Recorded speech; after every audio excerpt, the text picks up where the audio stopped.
اس نے بڑی مشکل سے گھر پہنچتے ہی سکون کا سانس بھی نہیں لے سکی جب صبا کو اپنے گھر میں دیکھ کر وہ ٹھٹک گئی۔ صبا تم یہاں، تم نے تو مجھے شاپنگ مال میں آنے کو کہا تھا۔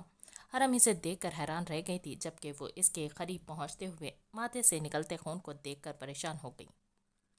ہاں میں نے کہا ضرور تھا، لیکن میں جان نہیں سکی تھی کیونکہ اماں نے مجھے بلا لیا تھا، اور پھر جب تمہیں منع کرنے کے لیے کال کرنے لگی تو تمہارا وہ سڑا ہوا موبائل بند تھا۔ تم یہ بتاؤ کہ چوٹ کیسے لگی اور تمہارا چہرہ کیوں اتنا اترا ہوا ہے؟ وہ اسے بٹھاتے ہوئے فوراً زخم صاف کر کے اس پر چھوٹی سی بینڈیج لگا دی۔ حرم آج کی فاروق قریشی سے سامنے ہونے والی بات بتا رہی تھی جب اماں بھی آ کر وہیں بیٹھی تھی۔ یا اللہ میری بچی کی حفاظت کرنا، اسے ایک ایسا ہمسفر دینا رب العالمین جو اسے زندگی کی ہر دھوپ سے بچا سکے۔ انہوں نے دل سے دعا مانگتے ہوئے وہی فرش پر گری تھی جب وہ دونوں چیختے ہوئے ان کے پاس بیٹھی تھی۔ حرم نے تو فوراً رونا شروع کر دیا تھا۔ انہیں ہاسپٹل لے کر چلو حرم، میں ابو کے ساتھ گھر بند کر کے آؤں گی۔ وہ اسے روتے ہوئے دیکھ کر فوراً باہر آٹو بلاتے ہوئے حرم کے ساتھ ہاسپٹل بھیجا تھا اور خود گھر کو لاک لگا کر اپنے گھر پہنچ کر اپنے ابو سے کہہ کر وہ بھی ہاسپٹل کے لیے نکل گئی۔ حرم انہیں لے کر جیسے ہی ہاسپٹل پہنچی، ڈاکٹر کی ٹیم انہیں فوراً اندر لے کر چلے گئے۔ حرم تنہا ہاسپٹل کے بینچ پر آنکھوں میں آنسو لیے ہوئے بیٹھی تھی۔ جب ڈاکٹر باہر آئے تھے وہ بھاگ کر ڈاکٹر کے پاس گئی۔ ڈاکٹر میری اماں کیسی ہیں؟ حرم آنکھوں میں آنسو لیے پوچھ رہی تھی۔ دل انجانے خط سے سمایا ہوا تھا۔ بیٹا ان کو ہارٹ اٹیک ہوا ہے، ہمیں ان کی سرجری کرنی پڑے گی، آپ پیسوں کا انتظام کریں، وہ پروفیشنل انداز میں کہتے ہوئے اسے اب سب بتا رہے تھے۔ ڈاکٹر آپ سرجری کریں، میں پیسوں کا انتظام کرتی ہوں۔ وہ انہیں تسلی دے کر خود اب پیسوں کے لیے پریشان ہوئی تھی کہ اتنے پیسے کہاں سے آئیں گے۔ حرم بینچ پر بیٹھ کر زار قطار روتے ہوئے سوچ رہی تھی کہ پیسے کہاں سے لاؤں، اور اگر پیسوں کا انتظام نہیں کر سکی تو نہیں، اس سے آگے وہ سوچ ہی نہیں سکتی تھی۔ یا رب العالمین میری اماں کو صحت اور تندرستی عطا فرما، میرا ان کے سوائے اس دنیا میں کوئی نہیں ہے۔ وہ روتے ہوئے رب سے دعا مانگنے میں مشغول ہو گئی تھی کیونکہ وہی نوازنے والا ہے اور وہی نوازے گا بھی کیونکہ وہ رب الرحیم ہے۔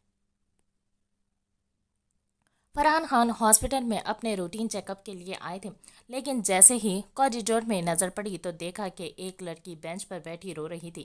اس پر انہیں حرم کا گمان ہوا تھا۔ قریب جا کر دیکھا تو حرم ہی تھی اور بہت زیادہ رو بھی رہی تھی۔ حرم بیٹا کیا ہوا، تم رو کیوں رہی ہو اور ہاسپٹل میں کیسے؟ وہ پریشانی سے کہتے ہوئے اس کے قریب پہنچے۔ حرم کی نظر جیسے ہی فرحان خان پر پڑی تھی تو اپنے جذبات پر قابو نہیں رکھ سکی اور بھاگ کر ان کے سینے سے لگ گئی، کیونکہ اس وقت اسے کسی کے کندھے کی تلاش تھی جسے وہ اپنا درد کہہ سکے، اور دوست سے اچھا ہمدرد بھلا کون ہو سکتا تھا۔ دوست میری اماں بیمار ہیں، میرا ان کے سوائے کوئی نہیں، آپ دعا کریں میری اماں ٹھیک ہو جائیں۔ فرحان خان اس کی پیٹھ تھپتھپاتے ہوئے اسے پرسکون رہنے کی کوشش کر رہے تھے۔ وہ جانتے تھے کہ اپنوں کا درد کیا ہوتا ہے۔ بیٹا میں ذرا ڈاکٹر سے مل کر آتا ہوں، آپ یہیں بیٹھے، پریشان ہونے کی ضرورت نہیں ہے، وہ انشاءاللہ ٹھیک ہو جائیں گی۔ فرحان خان اسے بینچ پر بٹھا کر ڈاکٹر سے ملنے چلے گئے۔ تھوڑی دیر بعد واپس آئے تو حرم کے پاس بیٹھ گئے جب ایک نرس نے آ کر بتایا کہ حرم سے پیشنٹ ملنا چاہتی ہیں۔ بیٹا آپ اندر جائیں اور ان کے سامنے نہیں رونا ورنہ وہ پریشان ہو جائیں گی، وہ اسے سمجھا کر اندر بھیج چکے تھے۔ حرم جیسے ہی اندر گئی، اماں نے ہاتھ اٹھا کر اسے اپنے پاس بلایا تھا۔ وہ آنکھوں میں آنسو لیے ان کے پاس پہنچ کر وہیں بیٹھ گئی۔ حرم بیٹھو میرے پاس، مجھے تم سے بات کرنی ہے، تم بہادر شیرنی ہو، تم کسی سے نہیں ڈرنا، آگے زندگی میں بہت موڑ آئیں گے لیکن تم ہمت مت ہارنا، اللہ پر بھروسہ رکھنا اور اپنی امید کبھی ٹوٹنے مت دینا۔ وہ اسے اپنے قریب بٹھا کے ہلکی سی آواز میں اسے سمجھا رہی تھی۔ اماں آپ ایسی باتیں کیوں کر رہی ہیں؟ اس نے اپنے آنسوؤں کو اپنے ہتھیلیوں سے صاف کرتے ہوئے ان سے شکوہ کیا تھا۔ وہ ابھی کچھ اور بھی کہتی جب ہلکا سا دروازہ ناک ہوا تھا اور فرحان خان کی آواز سنائی دی تھی۔ کیا میں اندر آ سکتا ہوں؟ فرحان خان نے دروازے پر کھڑے ہو کر پوچھا۔ حرم کون ہے بیٹا؟ اماں سوالیہ نظروں سے اسے دیکھتے ہوئے پوچھ رہی تھی۔ اماں دوست انکل ہیں، حرم انہیں ان کے بارے میں پہلے بھی بتا چکی تھی، اس لیے وہ اس کے بتانے پر جان چکی تھی۔ اندر بلاؤ انہیں، وہ اسے اجازت دیتے ہوئے اشارہ کیا تھا۔ دوست انکل اندر آ جائیں، آپ کو اماں بلا رہی ہیں۔ حرم نے انہیں اندر بلاتے ہوئے وہیں ایک کرسی رکھی تھی۔ فرحان خان جیسے ہی اندر داخل ہوئے ویسے ہی ان کی نظر اماں پر پڑی اور وہیں ساکت کھڑے ہو گئے تھے۔ وقت 30 سال پیچھے چلا گیا تھا اور وہ اماں کو دیکھتے ہوئے اس وقت میں کہیں کھوتے، لیکن اماں کی نظریں خود پر جمی دیکھ کر وہ آگے بڑھے تھے۔ اماں آپ یہاں ہیں، اور یہ شہباز کہاں ہیں؟ وہ جلدی سے اماں کے پاس پہنچ کر ان کے ہاتھوں کو اپنے ہاتھوں میں لے کر محبت سے بوسہ دیا، پوچھا تھا، فرحان بیٹا، اتنے سالوں بعد تمہیں اپنے روبرو دیکھ کر آج یقین ہو گیا کہ اللہ ایک دروازہ بند کرتا ہے تو دوسرا دروازہ کھول دیتا ہے۔ وہ بمشکل مسکراتے ہوئے فرحان خان کو شروع سے آخر تک سب بتا دیا۔ حرم بھی حیران ہو کر انہیں دیکھ رہی تھی جب اماں نے اسے اپنے پاس بلایا تھا۔ حرم یہاں اور فرحان تمہارے بابا کے بیسٹ فرینڈ تھے۔ کالج میں جب تک پڑھتے تھے دونوں کا بہت گھر آنا جانا تھا، پھر ہم کانپور چلے گئے تو سب چھوٹ گیا، بلکہ یہ کہنا درست ہے کہ سب اپنی زندگیوں میں گم ہو گئے۔ لیکن آج اتنے سالوں بعد ملاقات ہوئی، وہ اسے بتا رہی تھی، جبکہ فرحان صاحب ابھی تک اپنے دوست کے غم میں ڈوبے ہوئے تھے۔ حرم جیسے ہی پلٹ کر اپنے دوست انکل کی طرف دیکھا تو ان کی آنکھوں سے آنسو جاری تھے۔ وہ بھی حرم کو محبت سے دیکھ رہے تھے اور اس کے آنسوؤں پر نظر پڑتے ہی اپنی باہیں پھیلا کر اسے اپنے پاس بلایا۔ حرم ان کی پھیلی ہوئی باہوں کو دیکھ کر فوراً جا کر ان کے سینے سے لگ گئی تھی اور زار و قطار رونے لگی تھی، جبکہ وہ اپنے آنسوؤں پر بند باندھ کر حرم کا سر سہلا کر اسے چپ کروانے لگے۔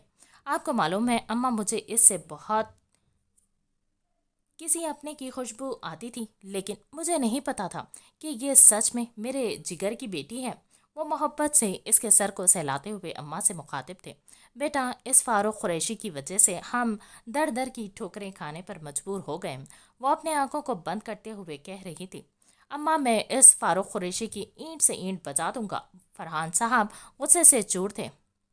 نہیں، میں کوئی بدلہ اس سے نہیں چاہتی، کیونکہ وہ بہت گندا انسان ہے۔ فرحان، میں بس اپنی زندگی میں اسے کسی اچھی ہاتھوں میں سونپنا چاہتی ہوں۔ وہ اپنی اکڑتی سانسوں کے بیچ حرم کو دیکھ رہی تھی۔ اماں، بس آپ حکم کریں۔ فرحان خان عقیدت سے ان کے آگے سر خم کیا تھا۔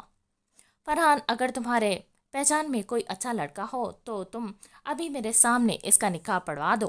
میں اسے اپنے سامنے کسی اچھے ہاتھوں میں سونپنا چاہتی ہوں۔ بیٹا، میں سکون سے جانا چاہتی ہوں کہ میرے جانے کے بعد میری بیٹی کو کوئی تکلیف نہ اٹھانی پڑے۔ وہ اب بہت مشکل سے بول رہی تھی۔ فرحان خان نے جب ڈاکٹر سے بات کی تھی تبھی ڈاکٹر نے صاف بتا دیا تھا کہ ان کے پاس زیادہ وقت نہیں ہے۔ اماں، کسی کو کیوں؟ میں ابھی اپنے بیٹے کو بلاتا ہوں۔ میری حرم میری بیٹی بنے گی۔ انہوں نے اماں کی بات سن کر سیکنڈز میں فیصلہ کر دیا تھا۔ میں انتظام کرواتا ہوں، ابھی نکاح ہوگا اور آپ پریشان نہ ہو، بس جلدی سے آپ ٹھیک ہو جائیں اماں۔ انہوں نے فیصلہ کن انداز میں کہتے ہوئے حرم کے سر پر ہاتھ رکھ کر فوراً باہر نکلے تھے۔ ان کے جاتے ہی حرم اماں کے قریب آ کر بیٹھی تھی۔ اسے اس وقت کچھ بھی سمجھ نہیں آ رہا تھا۔ ابھی وہ کچھ کہتی جب دروازہ کھول کر صبا اور اس کے ابو اندر داخل ہوئے تھے۔ وہ فرحان خان سے ملاقات کر کے آئے تھے، اسی لیے انہیں ساری بات معلوم تھی۔ میری بیٹی آج کسی کے دامن میں روشنی بکھیرنے جا رہی ہے۔ وہ محبت باش نظر سے حرم کو دیکھ رہی تھی۔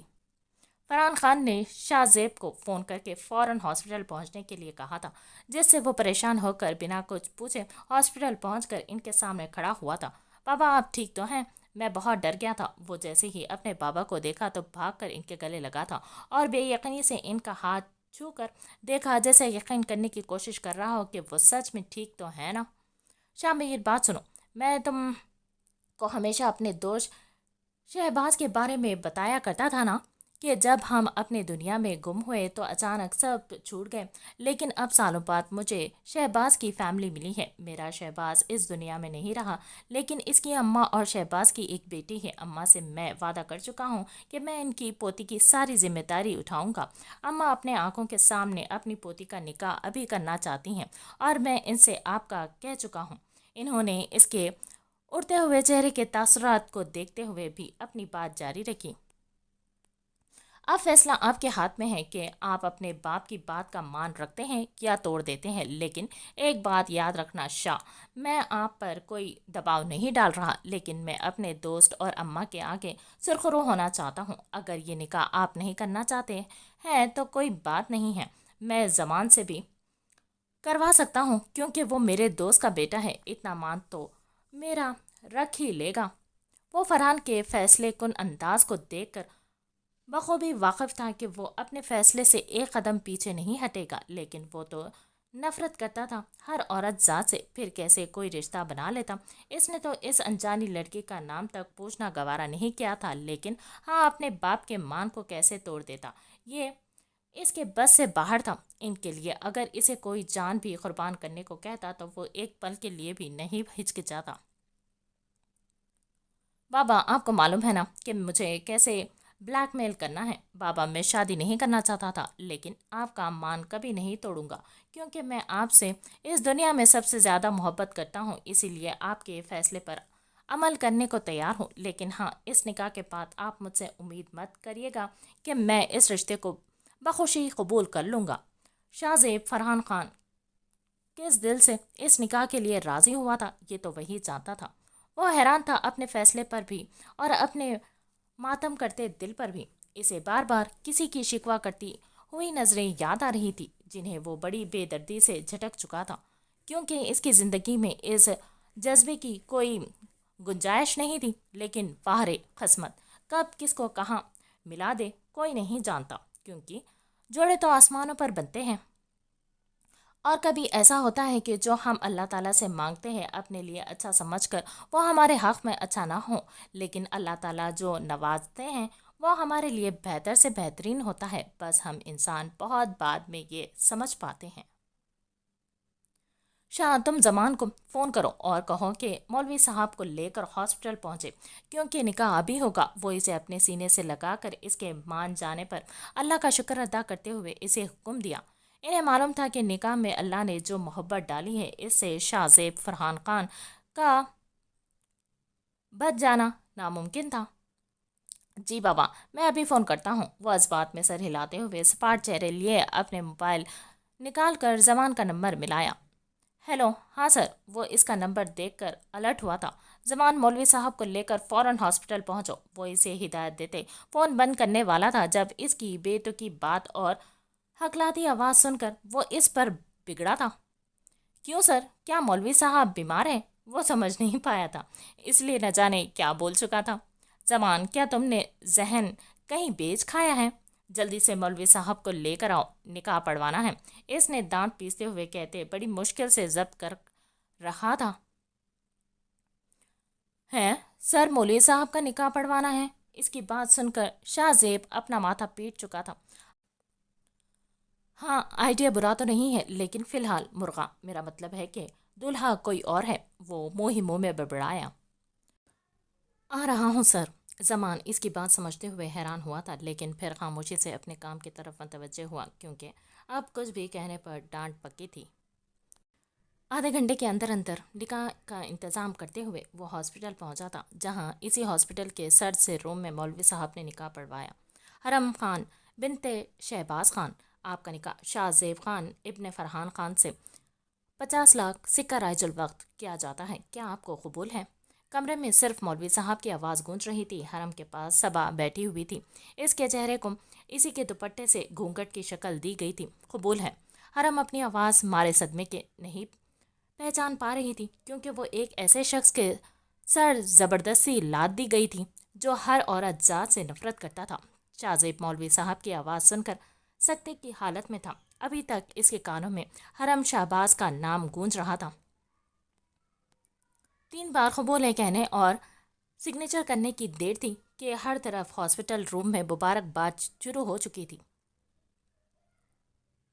شاہ تو صرف بت بنا بیٹھا تھا جب فرحان خان اس کے گلے لگے تھے، مبارکباد دے رہے تھے، اور زمان پہلے حیران ہوا تھا، پھر خاموش ہوتے وہ بھی مبارکباد پیش کرتا پیچھے ہٹا تھا، کیونکہ اس کے چہرے سے جو سرد پن جھلک رہا تھا، اسے دیکھ کر اس سے دور جانا ہی بہتر تھا۔ جبکہ حرم بے تحاشا رو رہی تھی، اسے تو سمجھ بھی نہیں آ رہا تھا کہ یہ اس کے ساتھ آخر ہوا کیا ہے۔ نکاح صرف 4 حرفوں کا جموں نہیں ہے، بلکہ نکاح ایک ذمہ داری ہے، ایک سنت ہے، ایک وعدہ ہے، ایک ایسا وعدہ جو اپنے آپ سے، اپنے ہم سفر سے، 2 گھرانوں سے اور اپنے رب العالمین سے ہو جاتا ہے۔ اسی لیے اس رشتے کا احترام کیجیے، اسی لیے کہ یہ دنیا کا سب سے پاکیزہ اور نازک رشتہ ہے۔ اس لیے کہ دنیا میں سب سے بڑا اور سچا رشتہ کوئی ہو ہی نہیں سکتا۔ اماں تو جیسے نکاح کا ہی انتظار کر رہی تھی۔ اس کے بعد وہ اللہ تعالیٰ کے پاس چلی گئی۔ حرم کو تو کچھ ہوش ہی نہیں تھا کہ کب کیا ہوا۔ سب کچھ ان باپ بیٹوں نے صبا اور اس کے ابو کے ساتھ مل کر کیا تھا۔ آج 2 دن سے صبا کی فیملی حرم کو سنبھالنے میں لگی ہوئی تھی اور فرحان خان بھی ایک پل کے لیے بھی کہیں نہیں ہٹے تھے۔ شاہ زیب بھی اپنے بابا کو تنہا کیسے چھوڑ دیتا، اسی لیے وہ بھی انہی کے ساتھ تھا۔ بابا گھر چلیں، اب وہ آج گھر جانے کو پڑتول رہا تھا۔ بیٹا حرم کو لے کر جائیں گے۔ وہ اٹھ کر حرم کے پاس جانے لگے۔ بابا جو بھی کرنا ہے جلدی کریں، وہ خود پر ضبط کر رہا تھا۔ فرحان صاحب عظمت میں سر ہلاتے ہوئے حرم کے پاس پہنچے تھے اور پھر کچھ وقت بعد ہی حرم کو لے کر فرحان خان ولا آ گئے۔ وہ وہیں سے غائب ہوا تھا۔ اسے تنہائی کی اشد ضرورت تھی، جبکہ حرم ہر تھوڑی دیر بعد رو رہی تھی۔ حرم رو کر اماں کی روح کو تکلیف پہنچا رہی ہوں۔ میں آپ کا دوست ہوں نا، لیکن اب سے میں آپ کا بابا بھی ہوں، جیسے شاہ زیب کا بابا ہوں، اور آج سے میری بیٹی اس گھر کی مالکن ہے۔ بیٹا تمہیں جو دل کرے وہ کرنا، لیکن اب سے رونا نہیں، ورنہ مجھے بہت تکلیف ہوگی۔ کیا آپ کو اچھا لگے گا کہ آپ کے بابا تکلیف میں رہیں؟ وہ اسے سمجھا کر چپ کروا رہے تھے۔ حرم اپنی گردن انکار میں ہلا کر جواب دیا، حرم میری پیاری بیٹی، آپ آرام کر لو، کل بات ہوگی، اور اس گھامڑ کے لیے پریشان ہونے کی ضرورت نہیں ہے، ہم تفصیل سے بعد میں بات کریں گے۔ وہ اسے پریشان دیکھ کر پرسکون کرتے ہوئے اسے کمرے کی طرف روانہ کیا۔ حرم دائیں طرف 2nd فلور پر جو روم ہے اسی میں جاؤ۔ وہ اسے شاہ زیب کے روم کی طرف روانہ کرتے ہوئے ملازمہ کا انتظار کرنے لگے تھے۔ ٹھیک ہے بابا۔ وہ آنسوؤں کو صاف کرتے ہوئے روم میں چلی گئی تھی۔ ابھی تک شاہ کا اور حرم کا آمنا سامنا نہیں ہوا تھا اور وہ اس کا سوچتی ہوئی پریشان ہو رہی تھی۔ شاہ ابھی تک گھر آیا ہی نہیں تھا۔ وہ اپنی زندگی کے اس نئے رشتے کو قبول نہیں کر پا رہا تھا۔ رات کے 2 بجے اپنا کوٹ ہاتھ میں لیے، بال بکھرائے عجیب سے لٹے پٹے حلیے میں گھر لوٹا تھا، لیکن جیسے ہی لاؤنج میں داخل ہوا تو صوفے پر اپنے بابا کو اپنے انتظار کرتے پا کر شرمندہ ہو گیا۔ بابا آپ سو جاتے، میرا انتظار کیوں کر رہے تھے؟ وہ شرمندگی سے وہیں سر جھکاتے کھڑا ہوا۔ شاہ بیٹھو، مجھے آپ سے بات کرنی ہے۔ انہوں نے اسے صوفے پر اپنے قریب بیٹھنے کو کہتے ہوئے اس کا لال سرخ چہرہ دیکھا۔ بیٹا میں جانتا ہوں کہ آپ نے میرا مان رکھا ہے، لیکن ایک بات جان لیں، اب سے آپ تنہا نہیں ہیں، آپ کے ساتھ ایک اور رشتہ جڑ گیا ہے۔ آپ کا اس پر اور اس کا آپ پر اب پورا حق ہے۔ آج سے حرم آپ کے کمرے میں ہی رہے گی۔ وہ اسے سمجھا کر اٹھ کھڑے ہوئے تھے۔ بابا اب آپ میرے ساتھ زیادتی کر رہے ہیں۔ وہ سرخ آنکھوں سے غیر مرئی نقطے پر نظر مرکوز کیے ہوئے تھے۔ کوئی زیادتی نہیں ہو رہی ہے۔ انہوں نے اس کی پشت تھپتھپاتے ہوئے اپنے روم کی طرف بڑھے تھے، کیونکہ اپنے بیٹے کی آنکھوں میں جھلکتے شکوے کو دیکھ کر اس سے بات کرنا اب ان کے بس سے باہر تھا۔ لا حاصل تھا حال دل، اذیت کا سفر، تمنا دل کی تھی جو وہ دل میں ہی رہ گئی۔ وہ سوچوں میں غرق زندگی کے اس موڑ پر غور و فکر کرنے میں مشغول سیڑھیاں چڑھ رہا تھا۔ جیسے ہی روم میں داخل ہوا تو سب سے پہلی نظر اس روم میں اضافہ وجود پر پڑی تھی، جو بیڈ پر پھیل کر بیچوں بیچ اپنی دونوں باہوں کو پھیلا کر ایسے سو رہی تھی جیسے دنیا فتح کرنے کے بعد اپنے قبضے میں کر کے سوئی ہو۔ اس نے غصے سے لبوں کو آپس میں پیوست کیے، اس وجود پر نظریں مرکوز کیے ہوئے تھا۔ غصہ سوانیزے پر تھا، دل کر رہا تھا کہ اسے اٹھا کر پہلی فرصت میں بالکنی سے باہر پھینک دے۔ واہ کیا انداز ہے! میرا گھر، میرا روم ہے، یہاں تک کہ میرا بیڈ بھی، اور شہزادی بن کر یہ سوئی ایسے ہیں جیسے ہم لوگ یہاں کے رعایا ہوں اور یہ یہاں کی ملکہ۔ ابھی بتاتا ہوں، میرا خون جلا کر اتنے آرام سے میں بھی تمہیں سونے نہیں دوں گا۔ حرم اسی کا کمفرٹر اوڑھے سو رہی تھی۔ وہ جل کر خاک ہوا تھا، اور اس کو اس طرح سوتے ہوئے دیکھ کر شاہ دروازے پر کھڑا سوچوں کے تانے بانے بننے لگا۔ کچھ پل وہیں کھڑے رہنے کے بعد اس نے کوٹ پھینک کر اپنا آرام دہ کپڑے نکالنے کے بہانے الماری کا دروازہ کھولا اور پھر زوردار آواز کے ساتھ بند کیا۔ آواز اتنی تیز تھی کہ اگر کوئی نشہ آور دوا بھی کھا کر سویا ہوتا وہ بھی اٹھ جاتا، لیکن یہاں تو حرم میڈم تھی جو گھوڑے گدھے کیا سارے جانور ہی بیچ کر سوتی تھی، لیکن یہ بات تو شاہ زیب فرحان خان کو معلوم ہی نہیں تھی۔ یا رب، میں کہاں پھنس گیا؟ شاہ اسے ہلتے نہ دیکھ دعائیا انداز میں ہاتھ اٹھا کر کہتا، اپنا نائٹ سوٹ لیے واش روم میں بند ہوا۔ کپڑے بدلنے کے بعد وہ سیدھا